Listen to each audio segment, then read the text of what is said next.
Assalamualaikum warahmatullahi wabarakatuh.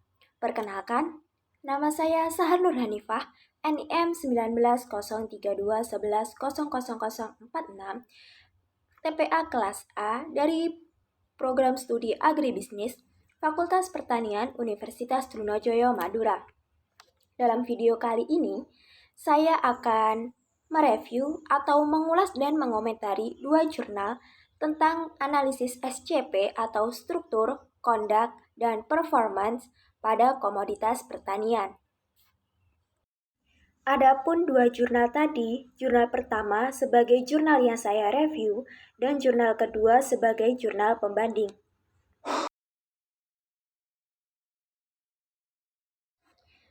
Review yang pertama adalah identitas jurnal.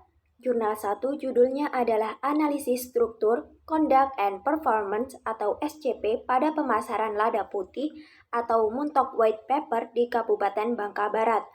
Jurnal 2 judulnya adalah Analisis Struktur, Perilaku, dan Kinerja Pasar Cabai di Desa Bayung Gede, Kecamatan Kintamani, Kabupaten Bangli. Penulis jurnal 1 adalah Catijah Ada, Yudi Sapta Pranoto, dan Rati Purwasih. Sedangkan pada jurnal 2 penulisnya adalah Made Ayudesi Dora Agnelia, Inyoman Gede Ustriana, dan AAA Wulandira Sawitri Jelantik. Jurnal 1 pada tahun 2019 dan jurnal 2 pada tahun 2016. Review yang kedua yaitu latar belakang.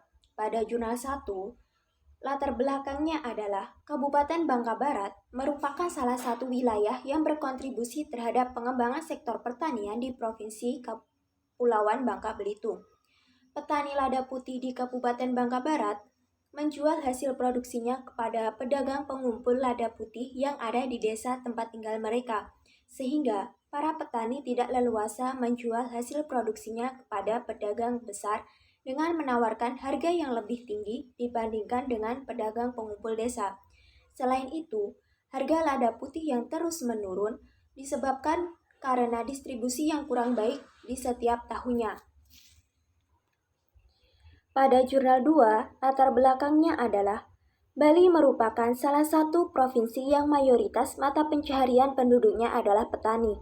Cabai merah merupakan salah satu komoditas pertanian yang mempunyai nilai ekonomi.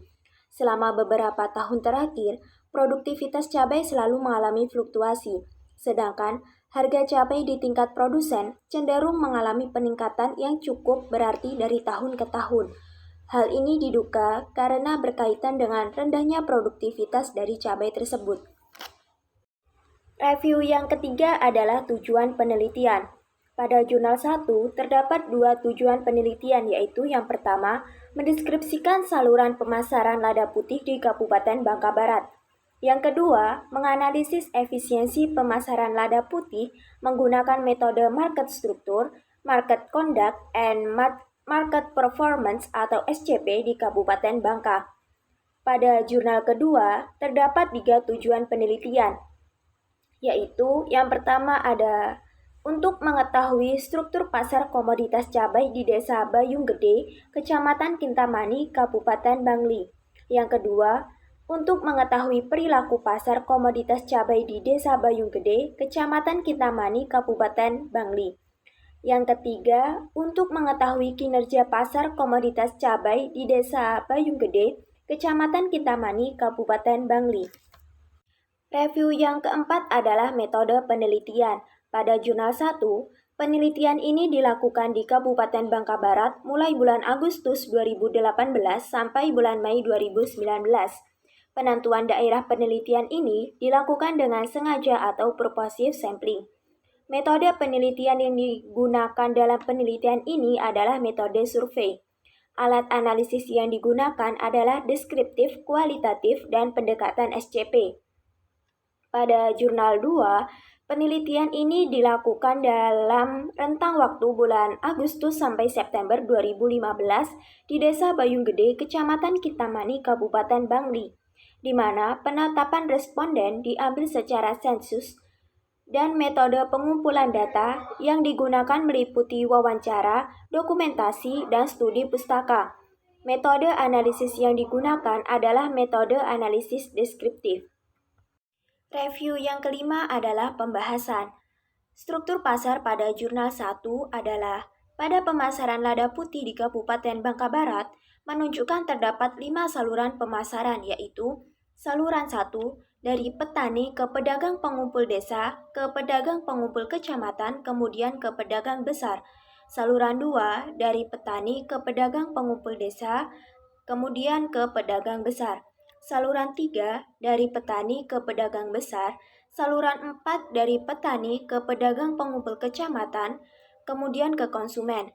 Saluran 5 dari petani ke pedagang pengecer, kemudian ke konsumen. Struktur pasar lada putih di Kabupaten Bangka Barat yang terbentuk lebih mengarah pada pasar persaingan tidak sempurna, yaitu oligopoli, pada lembaga pemasaran tingkat pedagang besar, pedagang pengumpul desa, dan pedagang pengumpul kecamatan, karena penentuan harga dikuasai oleh lembaga pemasaran yang membeli. Sedangkan untuk lembaga pemasaran petani responden, struktur pasar yang terbentuk adalah oligopsoni, hanya pada tingkat pedagang pengecer yang merupakan persaingan sempurna karena pada proses penentuan harga masih ada yang melakukan tawar-menawar. Struktur pasar pada jurnal kedua, terdapat 3 jenis saluran pemasaran cabai pada petani cabai di Desa Bayung Gede, Kecamatan Kintamani, Kabupaten Bangli, yaitu saluran 1 dari petani ke pedagang pengepul, kemudian ke pedagang pengecer, kemudian ke konsumen. Saluran 2 dari petani ke pedagang pengepul atau antar kota, kemudian ke pedagang pengecer di kota, kemudian ke konsumen. Saluran 3 dari petani ke pedagang pengepul atau antar pulau, kemudian ke supplier, kemudian ke hotel. Jumlah lembaga pemasaran cabai di Desa Bayung Gede, Kecamatan Kintamani, Kabupaten Bangli, ada 2, yaitu 1 orang pedagang pengepul juga sekaligus berperan sebagai pedagang antar kota dan antar pulau, serta 2 orang sebagai pedagang pengecer. Sehingga struktur pasar pada penelitian ini adalah pasar persaingan tidak sempurna, yaitu struktur pasar duopoli karena hanya terdapat 2 pedagang pengecer yang terlibat dalam proses pemasaran cabai di tingkat desa. Pembahasan yang kedua adalah perilaku pasar. Pada jurnal 1, setiap lembaga pemasaran lada putih di Kabupaten Bangka Barat melakukan kegiatan pembelian dan penjualan. Untuk sistem penentuan harga lada putih banyak ditentukan oleh lembaga pemasaran karena lebih mengetahui informasi perkembangan harga yang berlaku di pasar dengan pembayaran sistem tunai dan berangsur.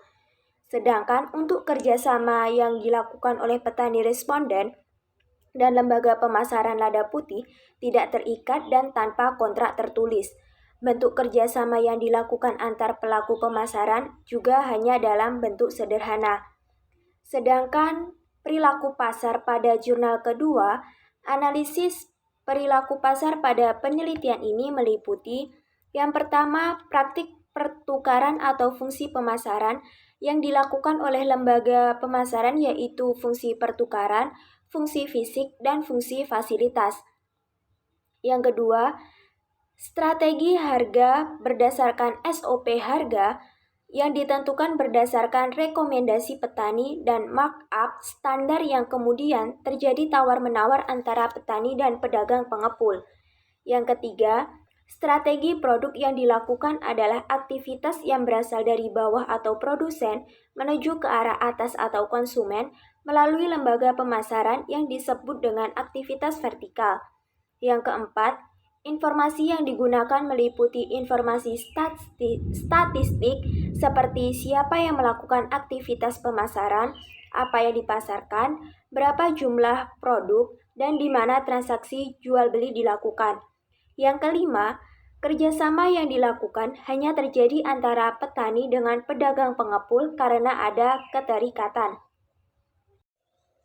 Pada pembahasan ketiga, yaitu kinerja pasar. Pada jurnal 1, pada pemasaran lada putih, diketahui total biaya pemasaran dan total margin terbesar berada pada saluran 1, yaitu Rp4.050 dan Rp12.000. Sedangkan total biaya pemasaran dan total margin pemasaran terkecil berada pada saluran 4, yaitu Rp1.100 dan Rp4.000. Untuk analisis farmer share, saluran 4 merupakan saluran yang memiliki jumlah farmer share terbesar yaitu 92,59% dan saluran 5 yaitu 90,90%, serta saluran yang memiliki jumlah terkecil pada saluran 1 dan 2 yaitu dengan jumlah yang sama yaitu 80%.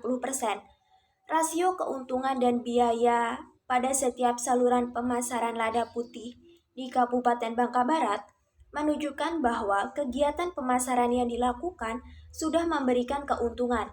Adapun saluran pemasaran yang efisien yaitu saluran 4 karena memiliki nilai total margin terendah sebesar Rp4.000 dan memiliki nilai farmer share sebesar 92,59%.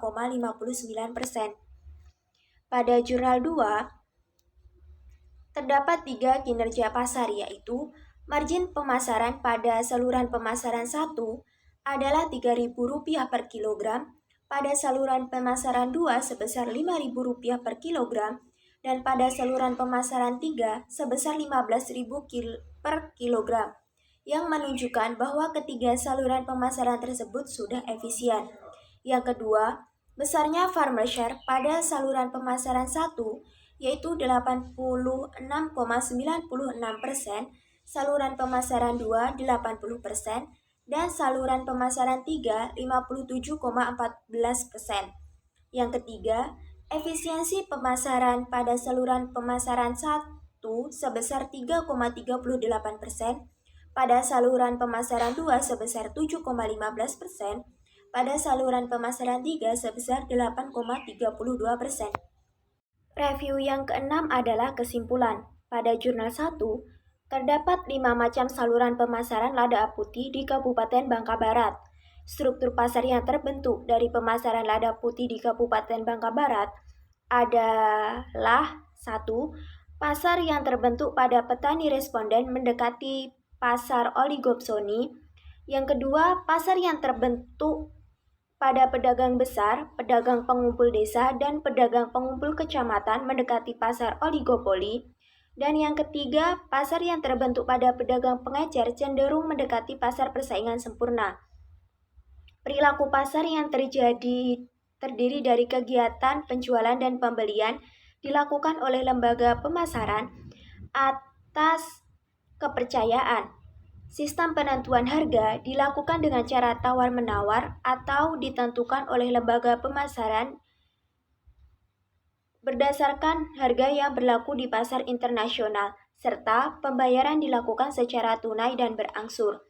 Dan untuk kerjasama yang dilakukan, lembaga pemasaran secara tidak terikat dan tanpa kontrak tertulis. Sedangkan saluran pemasaran yang relatif lebih efisien berada pada saluran 4 yang diukur berdasarkan nilai margin, farmer share, dan RC rasio. Sedangkan pada jurnal 2, kesimpulannya adalah pada pasar di Desa Bayung Gede, Kecamatan Kintamani, Kabupaten Bangli, dapat disimpulkan bahwa struktur pasar cabai adalah persaingan tidak sempurna bentuk duopoli. Perilaku pasar cabai berpengaruh terhadap corak pasar persaingan tidak sempurna dan kinerja pasar yang diukur berdasarkan analisis margin pemasaran, farmer share, dan efisiensi pemasaran sudah baik dan dapat dikatakan efisien. Selanjutnya adalah komentar. Komentar pertama saya yaitu pada abstrak. Pada jurnal 2, hanya terdapat abstrak yang menggunakan satu bahasa, yaitu bahasa Inggris. Tidak seperti jurnal 1 yang terdapat abstrak yang menggunakan dua bahasa, yaitu bahasa Indonesia dan bahasa Inggris. Komentar yang kedua pada metode penelitian. Dalam menentukan jumlah responden, jurnal 1 menggunakan semua petani yang menanam lada putih untuk diteliti. Sedangkan pada jurnal 2 dilakukan secara sensus. Penentuan jumlah responden yang secara sensus ini akan mendapatkan hasil yang lebih akurat. Komentar yang ketiga pada pembahasan. Pada jurnal 2, karakteristik responden dijelaskan secara rinci. Akan tetapi, Pada jurnal 1, karakteristik responden tidak dijelaskan. Komentar yang keempat pada sistem penulisan. Pada jurnal 1, sistem penulisan masih terdapat penggunaan tanda baca yang tidak sesuai dengan tempatnya, sehingga dapat membuat pembaca menjadi bingung. Sekian video dari saya. Akhirnya, wassalamualaikum warahmatullahi wabarakatuh.